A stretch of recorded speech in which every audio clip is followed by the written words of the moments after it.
Buenas noches, les habla la licenciada Sandra Taipe, psicóloga clínica. Lo que vamos a hablar hoy día es un tema muy importante, que se trata de los efectos de la cuarentena en la adolescencia, y les voy a dar unos tips de cómo apoyarlos en esta etapa, sobre todo que están dentro de casa con ustedes, papitos. Es una nota muy bonita que también como nota de prensa salió en Perú 21, me dieron una entrevista y salió como nota de prensa. Si quieren ver la nota, está en el Facebook de Crecer. Ahora yo lo que les voy a explicar es las pautas de forma muy didáctica, ¿sí? Entonces vamos a empezar.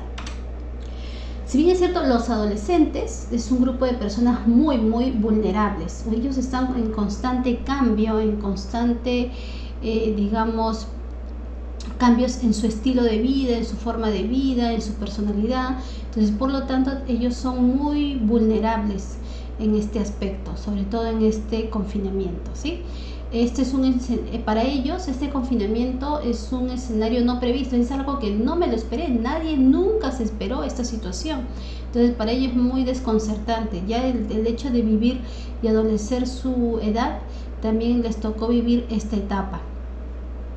Y más aún si no cuentan con unas personas que les pueden dar soporte, apoyar, escuchar, se convierten en episodios de ansiedad o depresión. Hay que tener mucho cuidado y tener mucho ojo en observar si tu hijo está cayendo o no en esta depresión o esta ansiedad debido a la cuarentena. Pero recordemos que también está debido a su proceso de desarrollo de edad. Los indicadores importantes que tenemos que tener en cuenta pueden ser, por ejemplo, la falta de apetito o un apetito muy voraz puede cambiar su apetito, ¿no? Su sueño, algunos no duermen, ¿no? Por estar de repente horas y horas en el internet o simplemente por ver noticias. Ellos están con mayor facilidad a ver noticias, informaciones de todo tipo, tienen asequibilidad de ver noticias, escuchar noticias, y si no lo vigilamos ellos pueden estar viendo noticias y estar creándose ideas o pensamientos o tristezas profundas frente a la situación. Entonces con ellos hay que tener mucha vigilancia con el tema de observarlos en qué tipo de información están teniendo. Algunos quieren estar solos, estar en su cuarto, un desánimo total. Ellos que quieren estar solo en su cuarto es porque el adolescente, entre comillas, le gusta estar solo con su grupo, más no con los padres. Entonces una forma de encerrarse es encerrarse en su cuarto, pero está de repente con un chat, una videollamada con sus amigos, que es permitido, pero hay que ponerle horarios también para que disfruten en familia. Excesiva preocupación, lo que le decía, esos adolescentes que piensan en situaciones catastróficas, en situaciones de miedo, en situaciones que pueden ser que ellos los agobien más. Una irritabilidad, pelea con los hermanos o padres, ¿no? A veces ellos están en constante discusión a veces. Pensamientos negativos, que solamente en su cabeza piensen cosas feas o desagradables en la situación en que nos encontramos. Indicadores mayores que podemos tener es que hay adolescentes que, si bien es cierto, antes de la pandemia, ¿no? Ya por su personalidad o por su situación familiar, ya tenían conductas de ansiedad, conductas depresivas, ¿no? Y esta situación los puede afectar más.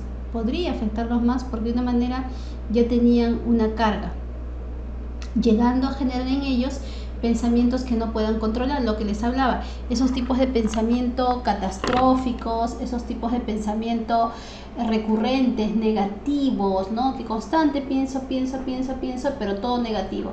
Esos pensamientos negativos es, por ejemplo, ¿no? El adolescente piensa, ¿y si salgo? ¿Y si me contagio? ¿Y si ya no puedo ver a mis amigos? ¿Y si me muero? ¿No? Entonces, si se dan cuenta, hace una cadenita de pensamientos, pero todos son negativos. Lo que hay que trabajar con ellos es que bloquee esos pensamientos negativos. Ni bien está empezando a pensar algo feo, desagradable, o algo negativo, o algo catastrófico, cortar y decir, sí, es cierto, te puedes contagiar, pero estamos cuidándonos acá en casa, sin salir. No te podrías contagiar porque no estás saliendo. Entonces empezamos a bloquear. Hacerse preguntas también, ¿no? ¿Y si no hay la vacuna? ¿Y si contagio a mi familia? ¿Y si la vacuna nunca sale? ¿Y si por toda la vida vamos a aprender a vivir con esta enfermedad? Bueno, de repente tendremos que aprender a vivir, ya ha pasado anteriormente. Entonces vamos dándole alternativas de solución, no solo pensamientos de catastróficos o negativos pueden ocurrir en él. Pero para eso es muy importante que ustedes observen su actuar, lo escuchen, ¿no? Entonces lo que yo voy a darles son pautas básicas de escucha activa con tu hijo. Consejos para lidiar y ayudar a los adolescentes. Por ejemplo, siéntense a conversar con él, a dialogar con él. Tienen que reconocer sus miedos y sus frustraciones, saber si esta enfermedad les está afectando a ellos, si les afecta en no visitar a sus amigos, porque para ellos de una manera su núcleo muy importante son los amigos, su núcleo de confianza son los amigos.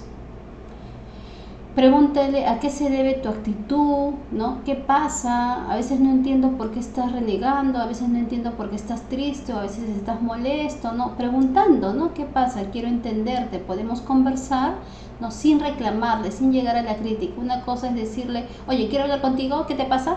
Y otra cosa muy diferente es decirle, me gustaría hablar contigo acerca de lo que pasó por la mañana. Tiraste la puerta, gritaste a tu hermano, yo entiendo que te sientes molesto, pero no es la forma de reaccionar. Hay modos de reaccionar, porque también eso le afecta a tus hermanos. Yo te entiendo. Siempre poner esa palabra, yo te entiendo, yo te comprendo, pero hablando de forma positiva, con una actitud positiva. Esa forma de hablar te va a permitir que él se abra contigo y converse contigo. Porque si tú le reclamas y le dices, oye, ¿qué te pasa? ¿Por qué tiras la puerta? Si le dices de esa forma, él simplemente te va a contestar igual. ¿Por qué? Porque de una manera es su forma de reaccionar de forma impulsiva, porque a una pregunta o respuesta impulsiva yo te voy a dar una respuesta impulsiva, es normalmente lo que ellos actúan de esa forma. Entonces es mejor de una manera muy empática, ¿no? Yo entiendo que estabas molesto por la mañana, pero no es tu forma de reaccionar frente a tus hermanos, tienes que tener más cuidado. Dime, cuéntame, ¿qué pasó? Te escucho ahora que estás más tranquilo. Son frases positivas que puedes ayudarlo a que se sienta comprendido. En estos tiempos ellos tienen que sentirse muy comprendidos.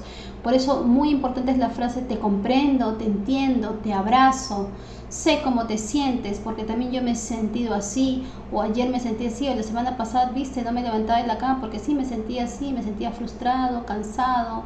A mí también me afecta esta situación, pero siempre me pongo en mi cabeza que esto es algo temporal, algo que va a pasar, algo que vamos a recordar como una historia. Esto va a quedar grabado como una historia pasajera, que sí estamos siendo miembros muy importantes a nivel mundial de pasar una enfermedad. Vamos a recordarlo y vamos a reírnos, y de repente esto salga en libros de historia de que vivimos una etapa muy importante. Entonces, y recuerda que toda historia pasa, ¿no? Queda grabado. Entonces, de esa forma, tú estás ganándote a un amigo, ganándote la confianza de tu hijo, ¿sí? Anímale también, después de ganarte la confianza, darle la tranquilidad, darle ese acompañamiento, puedes seguir con la otra parte, animarlo a realizar actividades, acompañarlo. Por ejemplo, ¿qué te parece si leemos un libro juntos? Si escuchamos alguna música que te gusta juntos, ¿no? Entra en su mundo, lee un libro. Si de repente a ti no te agradan los libros de ficción, definitivamente es tu hijo y tienes que acompañarlo. Métete a esos libros de ficción y conversa de ese libro de ficción. Juega un videojuego que le agrade a los dos, o le agrade a él, luego le agrade a ti, para que de una manera se den cuenta que si de una manera yo entro a tu juego, tú también puedes entrar a mi juego. Escuchen música, tengan un espacio para hacer ejercicio los dos o actividades, porque es importante el movimiento constante que tiene que hacer, movimiento libre, para que no se tire a la cama con el internet, o no se tire a la cama a estar haciendo solamente tareas, ¿no? Sino que también alguna actividad física es importante. Pero todo depende de ti. Si tú lo haces, de repente también lo animas a él a hacer. Siempre es importante que no lo juzgues, porque si tú lo juzgas, es simplemente te va a rechazar. Yo no quiero escuchar, y se va a su cuarto. Entonces, siempre es de una manera empática. Establecer horarios para que puedan conversar con sus amigos. Por ejemplo, yo entiendo que tú tienes mucha necesidad de conversar con tus amigos o verlos. Vamos a aplicar el Zoom o otro medio para poder verlos, ¿te parece? En redes sociales. Te voy a dar tiempo para que hables con ellos. Pero recuerda, primero están las responsabilidades, y primero están también las responsabilidades en el hogar. Hacer los quehaceres, almorzar juntos, tomar desayuno juntos, ¿no? Ten en cuenta que los adolescentes les gusta mucho sociabilizar, ellos de repente mucho extrañan a sus amistades. Entonces sí es importante que le des en el día horarios cortos de 1 hora para poder conversar con sus amistades, ¿sí? Aclara sus dudas. ¿A qué me refiero? Hablen acerca de la situación, conversen, qué opina, qué piensa, cómo se siente. Ellos pueden dar opiniones y sentimientos muy claros, pero siempre eviten leer noticias falsas o noticias en demasía. Siempre recurran a noticias, por ejemplo, oficiales como el Ministerio de la Salud, la Organización Mundial de la Salud, a otros medios de comunicación que les pongo de prestigio, ¿no? Para que pueda ver por internet. Esto tú le puedes pasar a él para que pueda ver estos medios que son fijos y seguros, oficiales a nivel mundial. Y las noticias aquí que puede dar de repente sobre todo el presidente, u otras noticias básicas y principales, ¿no? Si ellos quieren enterarse más. También ahorita en internet están colgando mucho la Organización Mundial de la Salud, libros, lecturas con respecto al COVID, con respecto a las investigaciones. Si tu hijo es un chico que le gusta ver mucho tipo de las investigaciones, le gusta ver mucho, saber de esta situación, pueden leer, pero noticias oficiales. Recuerda, a pesar de estas recomendaciones que yo te doy, las pautas, el tema con ellos es muy delicado porque ellos son también muy vulnerables por todo lo que están viviendo y ellos tienen muy abierto a poder leer, observar, mirar, ¿no?, de toda la situación. Entonces, yo te sugiero, si tú sientes que estas conductas no las puedes manejar, no las puedes controlar con todas las pautas que te doy, sientes que esto se está complicando cada vez más y está deteriorando de repente su salud emocional, lo ves más ansioso, más depresivo, con pensamientos catastróficos, horribles, feos, sí te sugiero que recurras a un especialista en el tema, un psicólogo clínico, especialista en todo lo que es infanto-juvenil, especialista en adolescentes, en donde pueda él contar o descargar todo lo que se siente y este psicólogo lo puede evaluar si está pasando por una situación transitoria de ansiedad o ya tiene un trastorno de ansiedad o un trastorno de depresión.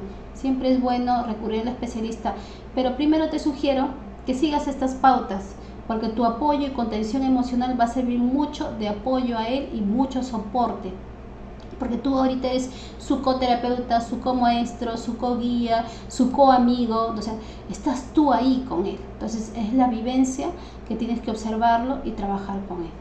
Entonces solo nos queda como padres estar ahí, presentes y observarlo. Yo sé que es una etapa muy difícil y a ellos también les ha tocado vivir no solo una edad difícil, sino les ha tocado vivir un tiempo difícil. Entonces yo quiero que entiendas, no solo es una edad difícil, sino un tiempo difícil. Son dos cosas que se le han juntado y lo mejor es comprender, entender y llegar a un consenso. Si a veces quiere irritarse, quiere renegar, lo entiendo. Vaya a tu cuarto, tranquilízate y luego conversamos. Entonces no le sigas la corriente en discutir, en reñir, en llamarle la atención, porque lo que vas a hacer es, cuando dos personas explotan o discuten, recuerda, es peor, ¡plum!, explota la bomba. Recuerda, para una discusión, para una pelea necesitas dos. Con uno no se puede discutir. Entonces si él quiere discutir, simplemente déjalo que se vaya, que explote su cuarto y después hablan de esa situación, después hablan de lo que pasó, cuando esté más tranquilo. ¿Sí? Les dejo, muchas gracias por su atención y hasta otra oportunidad. Gracias, hasta luego.